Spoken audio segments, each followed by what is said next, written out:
Ya, selamat datang di acara podcast Apa Ngono. Kita lagi jalan-jalan ke Kopi Ledug. Saya bertemu dengan Pak Widi. Nah, ini yang mediator dari Surabaya, Pak Wandi. Kita lagi mau mencoba mereview Kopi Ledug. Tahun berapa kemarin? Mulai bertani 2009, Pak. 2009 ya. 2009 ya. Mulai bertani 2009 dan ini adalah Pak Widi adalah penerus generasi penerus Kopi Ledug, Petani kopi tradisional, Pak. tapi sesuatu yang bagus, Pak, karena sekarang kopi-kopi itu kelihatannya mulai ngetren dalam pemahaman lokalisasi. Ya. Jadi ada yang ledug. Kemarin saya ada link di kopi di Gunung Kawi, Pak. Oh iya, Nah, Gunung Kawi itu kopi apa namanya sampai lali aku. Ada daerah kopi Kawi, Pak. Bukan. Dia punya perkebunan di Gunung Kawi. Jadi di daerah Gunung Kawi itu dia berkebun kopi. Jadi ciri khasnya kopinya dia itu kopi lanangnya bagus. Jadi kemarin sempat jadi apa kegemaran saya juga sih minum kopi lanang. Dari sana saya belajar menikmati kopi. Dia bagusnya gini, kebetulan pemiliknya itu seperti Mas Widi juga, dia petani kopi tradisional. Dan dia memang punya alat roasting. Jadi dia roastingnya itu pakai alatnya sendiri, Pak. Jadi roastingnya itu dia bikin sendiri. Dan dia itu termasuk salah satu ketua tebu Malang. Nah, itu orang Bali, Pak. Jadi dia bikin ya seperti yang ini, Pak Widi, tapi dia ada lagi dekat sungai itu dia sewa, dia pakai untuk kafe. Oh, sudah ada kafenya, Pak. Sudah punya kafe. Ya karena ya termasuk orang yang punya lah, Pak, mau jadi kepala ya, Pak, jadi ketua himpunan tani tebu. Tebu PTP ya? Bukan. Ini yang swasta. Nah, kalau di sini Pak Wali. Sementara karena saya mau mulai sendirian, kebun saya 2 hektar, Pak. Mulai itu. Ya nggak tahu ceritanya bagaimana. Saya olah sendiri, banyak yang seneng gitu. Akhirnya kurang bahan itu. Coba satu kampung, ayolah. 2 hektar itu masih kurang, Pak, produksinya? Kurang, Pak. Sementara ini. Berarti konsumsinya berapa gede, Pak? Sementara yang kami siapkan 200 kilo per bulan. Sementara ini 200 kilo per bulan.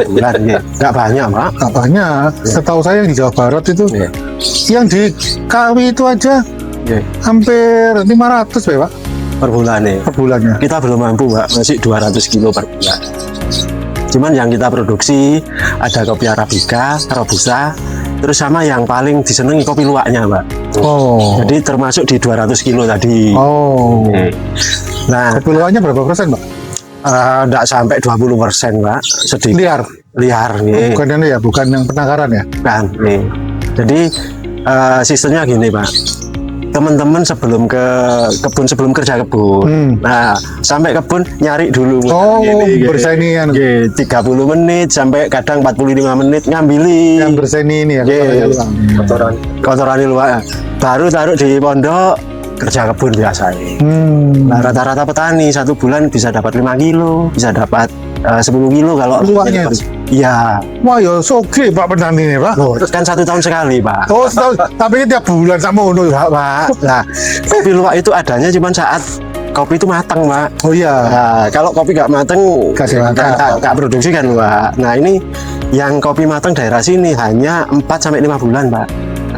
Adanya cuma itu. Pendek ya? Ya, makanya saya ngomong nggak sampai 20% kan gitu. Nah, ini kami kumpulkan untuk penjualan selama 1 tahun nanti. Kita bagi. Tahun ini sekian, berarti harus keluar per bulannya sekian gitu, Pak. Dibagi. Berarti sekarang rutin keluarnya 1 bulan udah bisa berapa kilo, Pak?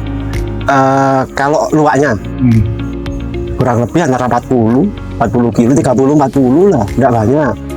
Tapi kan bukan punya saya sendiri, ya gabungan. Akhirnya saya bentuk kelompok tani tadi.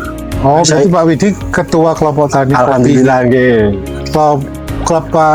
ketua kelompok tani Kopi Ledug.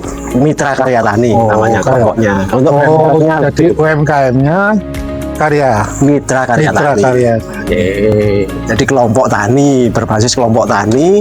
Kemudian teman-teman itu Mas, aku panenan ini nggak tak jual ke luar. Aku nitip. Nah, ini sebagai investasinya mereka, Pak. Jadi gitu. pengepul juga ya. Iya. Nah, nitip itu pun kan saya nggak langsung bayar, Pak. Dikumpulkan dulu, kalau ada yang keluar gini, nah punyamu dapat sekian. Yang urgent dulu mau punya hajat duit gawe ini dulu. Sampai total yang masuk berapa juta totalnya. Jadi cairnya sesuai terjualnya Pak ya. Ini. Wah ya ini apa Widi? Sama Pak. Terlalu berat tuh. Ya, modal di kita nggak pakai pinjam modal bank akhirnya gitu. Untuk stok setahun ini kan bisa sampai 10 sampai 20 ton Pak. Yang dari setoran teman-teman ini kita nggak harus langsung bayar 20 ton enggak. Hari ini penjualan kita dapat 10 juta. Siapa dicek sing hari saja. Ya.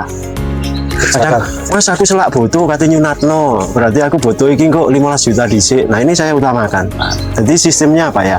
Kekeluargaan Pak. Ya, seperti itu. Permodalannya juga keluarga. Masih hidup di desa Pak. Iya, seperti itu. Di kota gak bayu Pak. Kena barang, kena duit. Nah, soalnya untuk putaran sendiri dalam 1 tahun itu Pak, mulai kemasan, terus gaji yang kerja. Kalau kita nggak ambil bank nggak cukup. Tapi dengan sistem ini kita nggak modal biaya bahan baku. Ada yang invest tadi. Nah, kurang dikit-dikit itu kan diambilkan dari penjualan Pak. Ya. Muternya di situ mulai usaha ini 2012. Jadi per tahun itu saya ngabari ke konsumen. Pak, tahun ini ada perbaruan permintaan enggak? Kayak gitu. Kenapa Mas Yudi? Banyak hari tahun ini panennya bagus Pak. Ya udah, saya yang biasanya 50 kilo misalnya. Jadi 70 Mas. Nah, termasuk kalau panenan karena cuaca ya kemarin Pak ya. Nah, saya kabari setelah per tahun waktu mau panen kan Pak. Pak, tahun ini agak sedikit penghasilan dari kelompok yang kontraknya 50 kilo, mohon Pak ya kebagian 30 kilo non sewu ya gitu. Dia maneman Pak. Gitu. Mereka tetap mau ya. Mau gitu Pak. Seperti itu. Berarti kopi ledungnya mereknya punya Pak Widi sendiri. Iya. Bukan punya kelompok tani ya? Oh, punyanya kelompok. Oh, tetap kelompok tani punya. Oh, ini yang ledug. Kemudian ada lagi kayak maklun Mbak. Misalnya kopi Bundaran Cafe gitu ya. Nah, tergantung teman-teman yang main siapa. Misalnya Pak Edi monggo kerjasama dengan Bundaran Cafe. Ordernya di sini tapi kemasan dari mereka. Oh, maksudnya berarti kosongan ya? Kosongan. Jadi, saya sendiri juga bisa maklun misalnya. Lawang Barat Mas Edi untuk perhutani di Malang nanti ngisi koperasinya main sama saya Pak. Tapi kelompok tahu gitu loh. Nah, saya persilahkan mau maklun dengan siapapun monggo. Ya. Jadi masih belum istilahnya belum ke profesionalnya sekali ya. Belum Pak, soalnya ini tadi namanya petani itu belum bisa Pak. Saya sendiri ngontrol nggak mampu Pak. Dari Dinas Pertanian tidak ada pembinaan pemupukan apa segala untuk ada Pak. Ya, ada, tapi kadang itu apa yang diajarkan ke petani sini tidak sesuai dengan teori Pak. Lahan kita kan lahannya perhutani Pak, lahan kemiringannya 45 derajat, terus harus ada bantuan bajak sawah misalkan nggak perlu kan gitu. Harus konsepnya. Terus misalnya harus ada pupuk walaupun disubsidi, kami masih belum perlu Pak. Karena apa? Ada pupuk kandang ya Pak. Nah, pengaruh ke cita rasa. Oh iya pasti. Lah itu saya tertanya baru ngerti di mana di Bali itu ada satu Pak, ada satu desa dikoordinasi ya seperti Mas Widi ini. Jadi dia dikoordinasi, nah tempat pinternya dia gandeng sama swasta. Jadi sebagian tanahnya itu dipakai untuk pariwisata. Nah, pariwisatanya itu kelihatannya nggak ngerti kayak apa, tapi pariwisatanya itu yang dipakai buat dia untuk menonjolkan kopinya. Nah, ini kalau konsep seperti itu Pak, kalau kan saya banyak keluar juga. Salah satu konsep yang paling baik itu mesti kayak Malaysia dia bikin itu bagus Pak. Jadi ada di sana itu namanya Highland kalau salah ya Highland. Itu dia konsepnya setiap jalan misalnya di sini ada ada kekerasan kopi. Dia bina di sana Pak kopinya. Jadi nanti kalau pariwisata ke sana diarahkan ke sana. Terus misalnya ada madu diarahkan ke sana. Jadi mereka ini bisa hidup dari wisata yang sudah diarahkan. Kalau Poktan ini sendiri Pak yang sudah kami lakukan, kami selain kopi yang kemasan, teman-teman juga bergerak di ini Pak, wisata edukasi kopi enggak. Oh, edukasi. Jadi teman-teman yang dari Jawa Tengah, dari Sumatera gitu, Pak ada dari dinas koperasi ya, Iya. 60 orang mau berkunjung ke sana, mau belajar. Nah, kami juga terima, Pak. Baca di sini tadi. Kalau tujuannya ke budidaya, ada yang di atasnya. Oh, budidaya atau di atas. Oh. Sini Kalau produksi? susah. Kalau mau produksi sini, misalnya Pak Idi, ini teman-teman mau belajar di olahan pasca panen ya, berarti saya di sini. Mulai penjemuran, mulai ya saya ngajarnya di sini, Pak. Mesin rosternya dari Ini. bikin sendiri ya? Kalau mesin roster saya bikin sendiri, Pak. Bikin sendiri ya? Ya, Habis berapa? kurang lebih 60 sampai 70-an lah. 60. Ya. Kemudian jaluk tolong wongi Pak Gunung Kawi. Langsung jadi. Anunya dia, desainnya dia bagus. Pak, ngapunten.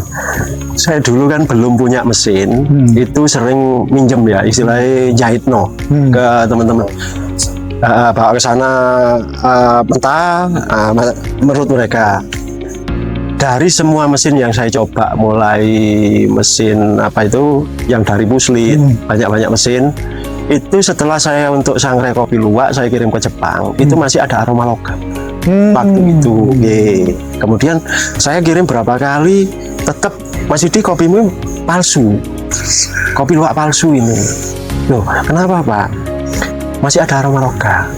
Akhirnya mereka mau datang ke sini, dilihat, oh mesinmu seperti ini, harus ada lapisan jaket lagi. Akhirnya saya bikinlah mesin sangrai double jaket.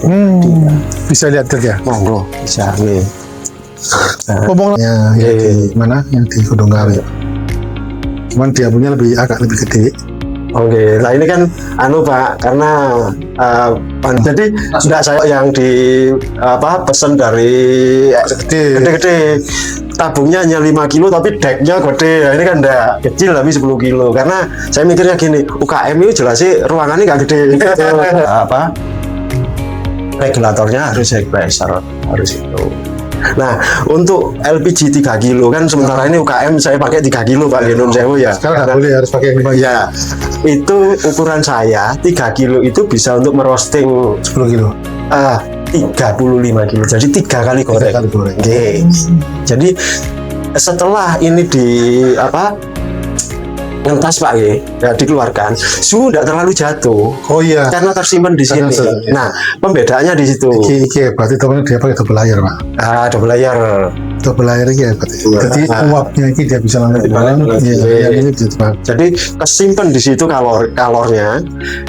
Setelah ngentas ditutup lagi, suhu masih tinggi, nggak usah nunggu lama. Iya, harusnya suhunya harus konstan sekian. Misal ini Pak ya, suhunya harus 150 atau 180. Saya buka sebentar 180, turunnya hanya 30. 150 saya isi lagi masih bisa. Naik cepat.